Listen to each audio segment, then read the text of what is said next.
الشيطان الرجيم بسم الله الرحمن الرحيم وإذ أخذ الله ميثاق الذين أوتوا الكتاب لتبيننه للناس ولا تكتمونه فنبذوه وراء ظهورهم واشتروا به ثمنا قليلا فبئس ما يشترون.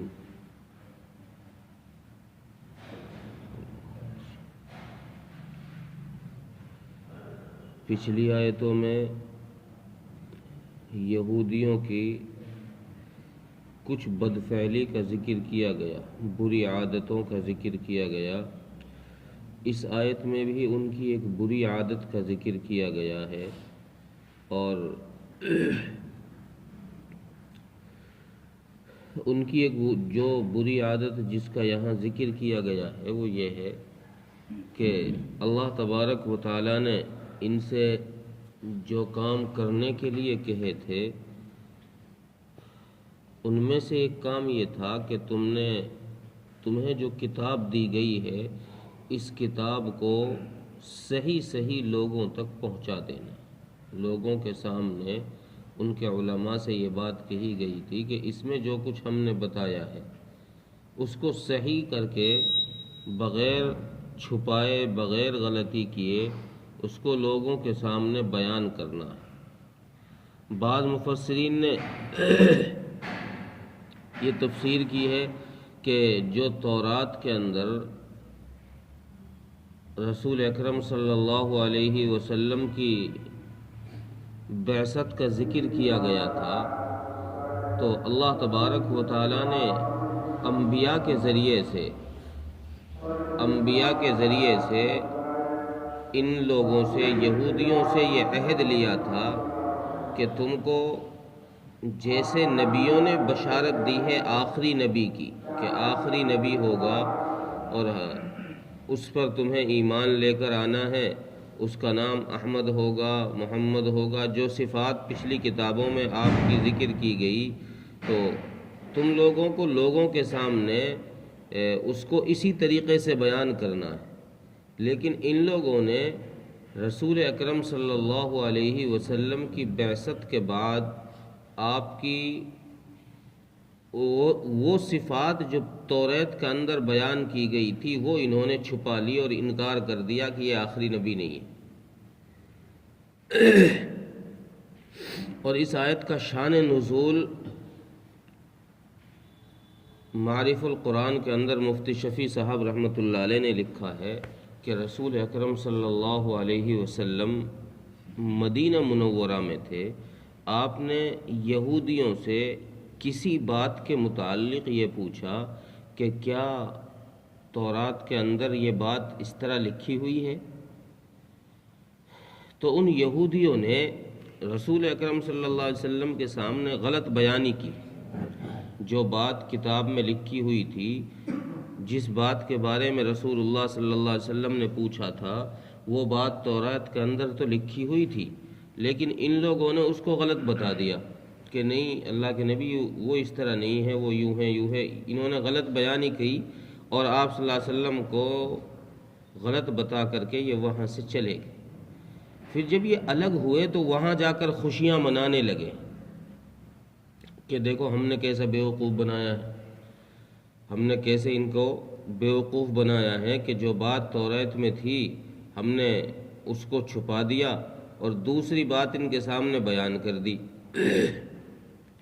اس پر اللہ تبارک و تعالیٰ نے یہ آیت کریمہ نازل فرمائی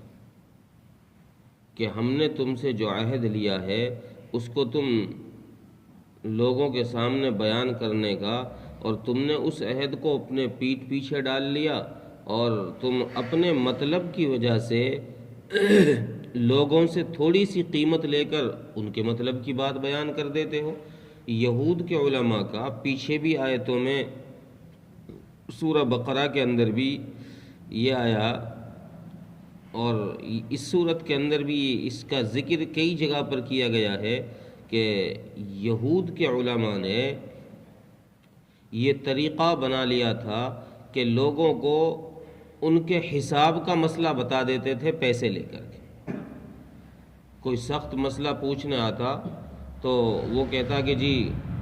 لو کچھ پیسے لے لو، جیسا آج کل رشوت کا دور ہے نا، آدمی پیسے سے کوئی بھی کام کرا لے، کسی بھی آفیسر کو پیسے دو، کیسا ہی جائز اور ناجائز کیسا ہی کام کرا لو۔ یہود کے علماء کا بھی یہی حال ہو گیا تھا کہ جو کوئی مٹھی میں دبا کر کے ان کو پیسے دے دیتا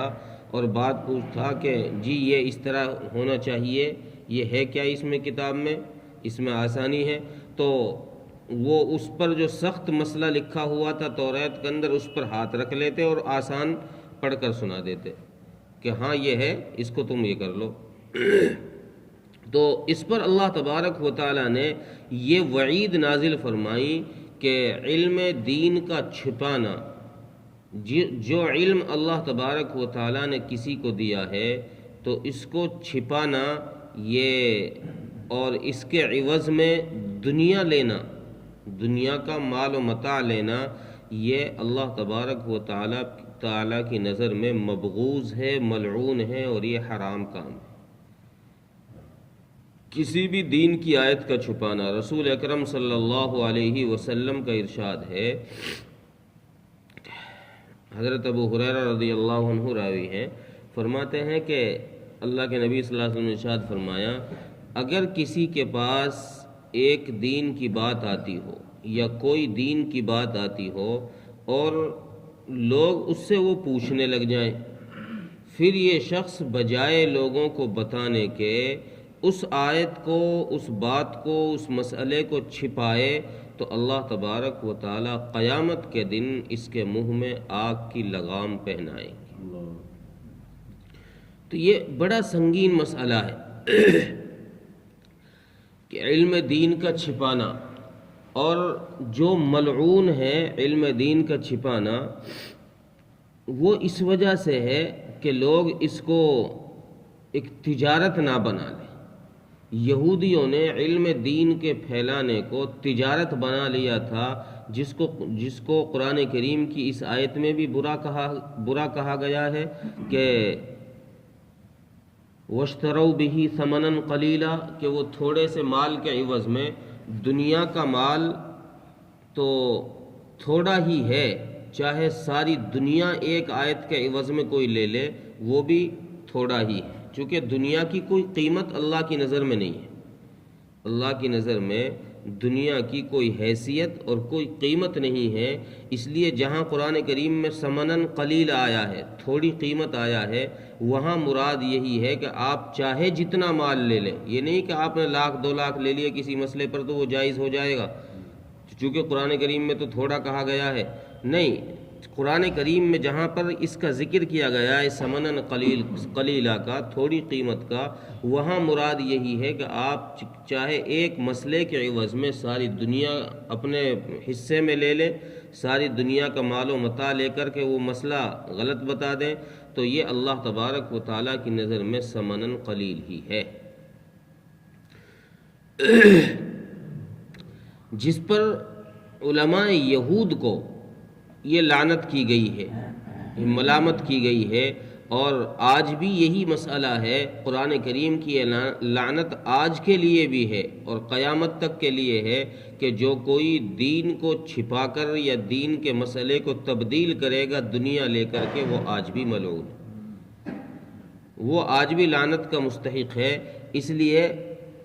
اللہ تبارک و تعالیٰ نے چونکہ یہ آخری کتاب بھیجی ہے اور ہمارے نبی حضرت محمد صلی اللہ علیہ وسلم آخری نبی ہے، آپ پر نبوت کا دروازہ بند کر دیا گیا ہے، اب قیامت تک کوئی اور نبی نہیں آنا، اس لیے قیامت تک اسی نبی کی شریعت اور اسی قرآن کا حکم چلے گا۔ جو قیامت تک اس کو فالو کرے گا وہ اللہ تبارک و تعالیٰ کی نظر میں محبوب ہے، اور جو اس کو پس پشت ڈال دے گا وہ اللہ کی نظر میں مبغوض ہے۔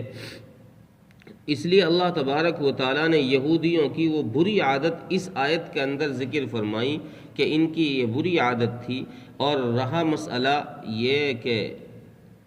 کیا دین کی بات کو بغیر پیسے لیے، بغیر پیسے کے کسی دین کی بات کو چھپانا یہ صحیح ہے؟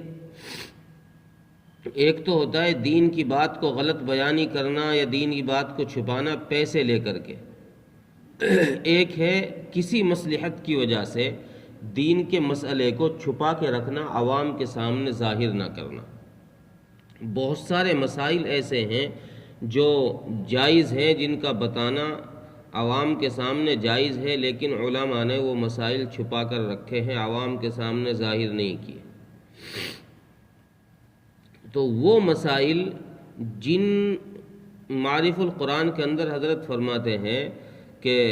جن مسائل کے ظاہر کرنے سے لوگوں کے درمیان فتنے کا اندیشہ ہو، اگرچہ وہ مسائل جائز ہیں لیکن ان کا چھپانا جائز ہے، وہ اس وعید میں داخل نہیں، وہ اس وعید کے اندر داخل نہیں ہیں۔ جن مسائل کے ظاہر کرنے سے لوگوں کے درمیان کسی فتنے کا اندیشہ ہو،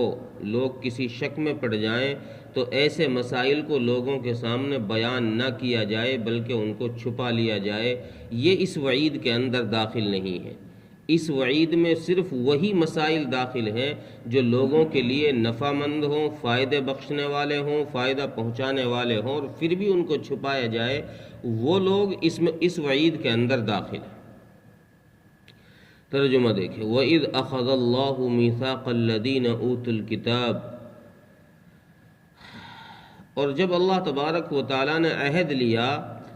ان لوگوں سے جن کو کتاب دی گئی، یعنی اہل کتاب سے، لَتُبَيِّنُنَّهُ لِلنَّاسِ وَلَا تَكْتُمُونَ،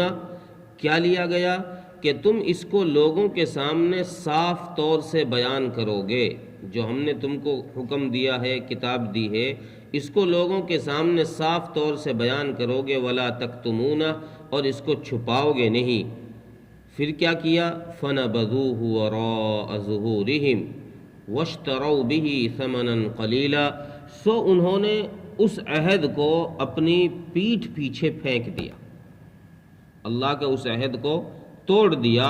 اور اس کے عوض میں وَاشْتَرَوْا بِهِ ثَمَنًا قَلِيلًا،